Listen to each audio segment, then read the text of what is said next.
Et salut à tous, c'est Thomas et bienvenue sur EvoSport.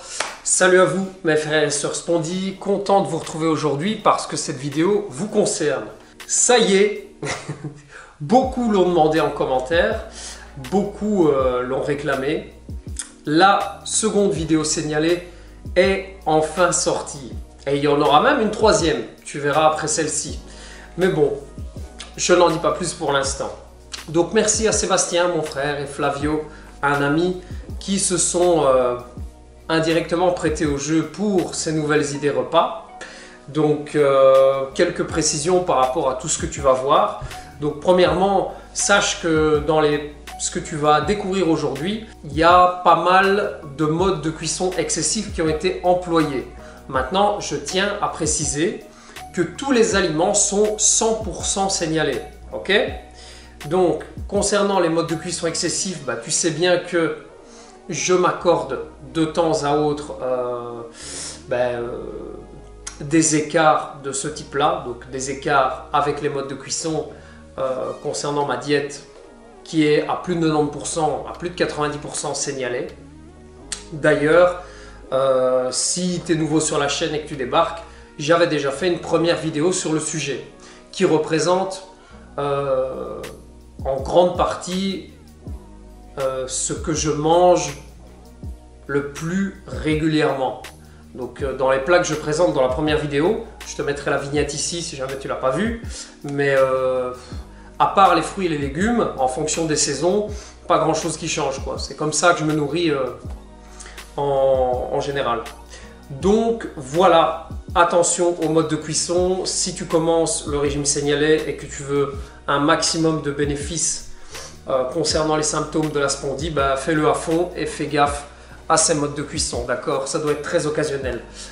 Donc mode de cuisson excessif, quelques exemples là, qui me viennent tout de suite, ce sont en fait les cuissons qui vont dépasser 110-120 degrés, donc à savoir les fritures, également le barbecue et voilà, j'ai pas d'autres exemples qui me viennent là tout de suite, mais tu verras si tu fais tes recherches sur le sujet, tu vas avoir plus de précision. Voilà, écoute, bon visionnage. Donc, pour fabriquer ces fameux pancakes, tu vas avoir besoin d'un fouet. Le manche n'est plus là, mais il est toujours fonctionnel. 2 œufs, d'accord. Ici également de la coco en poudre. Bon, ça c'est plutôt optionnel, mais pour le coup, moi j'aime bien. Donc je vais mettre 1 à 2 cuillères à soupe. La poudre d'amande, donc là ce sera 2 grosses cuillères à soupe. Également du yaourt soja fermenté, donc là je vais carrément mettre la moitié, et il faut savoir qu'ici il y a je crois 500 grammes, ouais 500 grammes, donc je mets la moitié. De la farine de sarrasin, donc là je vais également mettre 2 cuillères à soupe, tu vois, donc c'est la farine, tout ce qui est plus classique. Et donc si le contenu de tous ces ingrédients, si le résultat de tous ces ingrédients est un peu trop compact, eh bien on va pouvoir en fait diluer tout ça avec de la farine de riz, avec du lait de riz, d'accord. Alors quand ta texture est prête, tu n'as qu'à la verser à l'aide d'une louche, hein. Tu n'as qu'à la verser dans la crêpière. Ici j'utilise une crêpière, mais tu peux utiliser n'importe quel poêle de ton choix. Donc voilà, ça avance, ça avance. Alors un petit indice pour voir à peu près quand les retourner. Généralement quand tu vois les petites bulles apparaître comme ça, les petits trous apparaître au-dessus du pancake, c'est que normalement, si je me suis pas trompé, tu peux les retourner. Donc on va voir ça tout de suite. Et ouais, bingo, ça fonctionne. Hop. Ah ouais, un petit conseil encore, pour pas perdre trop de temps avant la cuisson, pendant que tu prépares ceci, n'hésite pas à faire préchauffer ta poêle. Donc voilà pour les pancakes. Donc effectivement ça fait beaucoup, hein. je ne mangerai pas tout ce matin, j'en mangerai à mon avis 4 ou 5. Ça se conserve très facilement à l'air libre, donc je vais juste mettre un couvercle et ça peut facilement se conserver 2-3 jours sans problème. Le truc, si tu les mets au frigo, ils vont avoir tendance à se ramollir et enfin, du coup ce sera plus vraiment des pancakes quoi. Donc voilà. Alors au niveau du petit déj, pas beaucoup de changements.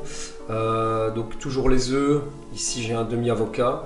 Ah ouais, si, quand même. Les fruits, je vais avoir plutôt tendance à les manger en dehors du petit déjeuner, donc plutôt en collation. Donc ça, c'est petit changement, on va dire, par rapport à la dernière vidéo que j'ai pu faire sur le sujet. Les pancakes, je vais les tartiner. Tiens, les tartiner, est-ce que ça se dit en France, tartiner? Je sais que dans le Nord, ouais. Mais dès qu'on descend un peu là, est-ce que ça se dit? Dis-le moi en commentaire, tiens, ça m'intéresse. Je vais les tartiner avec beurre de cacahuète, du choco, donc de la pâte à tartiner au chocolat, mais comment dire, c'est de la pâte à tartiner, donc il faut chercher un petit peu, il faut lire les étiquettes, mais ici j'en ai trouvé sans lactose, donc c'est du sirop de riz avec des huiles et de la poudre de cacao, et c'est pas mal. C'est pas le meilleur aliment du monde, mais bon, allez, de temps en temps, voilà, ça fait pas de mal quoi. Et alors du vrai miel d'apiculteur ici, donc j'ai la chance d'avoir un papa apiculteur à ses heures perdues, donc du coup, bah, on en profite. Et alors, les amandes, noix de pécan et noix du Brésil avec le chocolat noir. Donc ici c'est du chocolat noir plus de 85%. Voilà, voilà. Allez, bon appétit. Allez Seb, dis-nous ce que tu prépares de bon en Seignalais. Eh bien, bonjour à tous, chers amis Spondi. Voilà, un petit plat, je pense, facile à faire pour vous. Des oignons avec des nouilles. Et vous allez me dire, mais les nouilles? Non, c'est pas possible. Mais si, ce sont des... On va pas faire la pub, on va faire comme ça. Voilà. Ce sont des nouilles de riz. Donc ouais, ça existe, voilà, c'est possible de trouver ça en magasin, soit asiatique ou quoi que ce soit. Mais ce sont des nouilles de riz, donc tout à fait digestes, c'est vraiment génial. Avec des petits oignons, voilà, vous pouvez rajouter des tomates, fraîches ou pas. Bon, ici on n'est pas vraiment en saison, donc... ça c'est quoi ça? Ah oui, les oignons. Et des oignons, ouais. Et pas hésiter bien sûr à agrémenter ça d'épices, paprika, faites-vous plaisir, de l'ail, du basilic. Apparemment c'est bon pour nous aussi. Ok. Ça marche. Ah, on va montrer le résultat. Ouais, juste après. Le résultat final juste après. Donc, et en second plat, on aura ici en légumes, comme tu le vois, brocoli, chou rouge. Et en source de protéines, on aura le sacro-saint filet de poulet. Et ouais, encore une fois, je te montrerai le résultat final, mais ce sera moins impressionnant que le plat de ici, mon petit frérot. Oui, on est en train de faire transpirer les oignons. Ouais.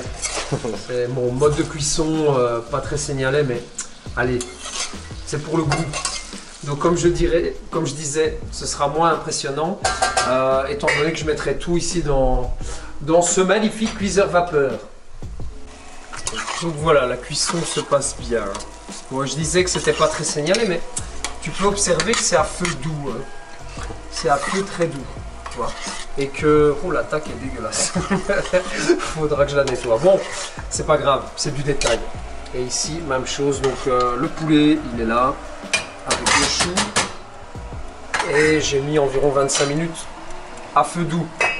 Enfin, à la vapeur. C'est plus doux que chez doux. Ok. Et voilà.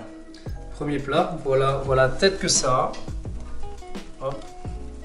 Des petites épices, du basilic, paprika, de l'ail, un peu d'huile d'olive. Et voilà, des nouilles au riz. Tout simplement, 100% signalé. Et pas de fromage évidemment. Hein. Et voilà pour le deuxième plat. Donc comme j'avais dit, pas de surprise. Hein. Brocoli, chou rouge, poulet, tout simple. Signalé 100%. Et tout ça a été cuit à la vapeur. Il y a même de la buée sur... voilà. Tout ça a été cuit à la vapeur et Et Seb, ça va? Enfin, je veux dire, c'est quand même un peu de goût, c'est quand même bon. Non, c'est bon, ouais, il faut toujours jouer avec les épices, c'est super bon. Ouais. Voilà. Puis à la vapeur, ça a beaucoup plus de goût. Cette page de publicité. Je vous promets. Cette page de publicité est maintenant terminée. Au revoir. Bon, Flavio, vas-y, explique-nous ce que tu es en train de faire là. Alors, on va faire des nuggets de poulet panés à la poudre d'amande. Donc, pour ce faire, il vous faut de la poudre d'amande, des œufs, du poulet, et alors quelques épices italiennes type paprika, ou alors un mélange italien, ça peut très bien aller aussi. Donc ce qu'on va faire, on va pas assaisonner le poulet, mais on va assaisonner la panure directement. Donc ce que j'ai fait, c'est que j'ai mis la poudre d'amande ici, dedans, dans le plat. J'y ai rajouté donc du sel et du paprika, ou du curry. Voilà, avec du curry, ça peut être très bien également. Donc ce qu'on va faire, on va mettre les œufs ici dedans. On va prendre le poulet, on va le couper en nuggets. Ça se croit une émission de cuisine quoi. Oui. On va le couper en nuggets, donc on va le tremper et on va le paner directement dedans. On le mettra ensuite au four à 200 degrés. Ouais. Voilà. Mode de cuisson pas signalé pour un bal, mais c'est pas grave. On s'autorise des petits écarts. Enfin surtout moi. Toi tu t'en fous. Ouais, c'est ça quoi. Alors ici, ce qu'on va faire, on va prendre les morceaux de poulet, donc les nuggets qu'on a coupés avant. On va les tremper une première fois dans l'œuf. Ensuite dans la panure. Une seconde fois dans l'œuf. Et une seconde fois dans la panure. Hop. Et ensuite, on les prépare pour la cuisson. Et voilà la tête que ça a en fin de cuisson. Alors franchement, on a goûté, c'est vraiment pas mal du tout. Hein. Ce petit poulet, je ne sais pas encore avec quoi on va l'accompagner, mais on va l'accompagner. Et voilà. Bon, Flavio a trouvé de quoi accompagner. Avec les nouilles de mon frère de ce midi. Très bonne nouille, ouais, excellente. Voilà. Seb, apparemment, quel prince des nouilles. Compliment au chef, vraiment. Je vais prendre à boire.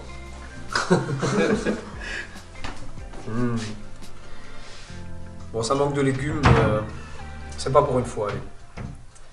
Ah ouais, j'ai dit une fois, merde, je suis belge. Les Français vont encore se foutre de notre gueule, putain. C'est de ma faute.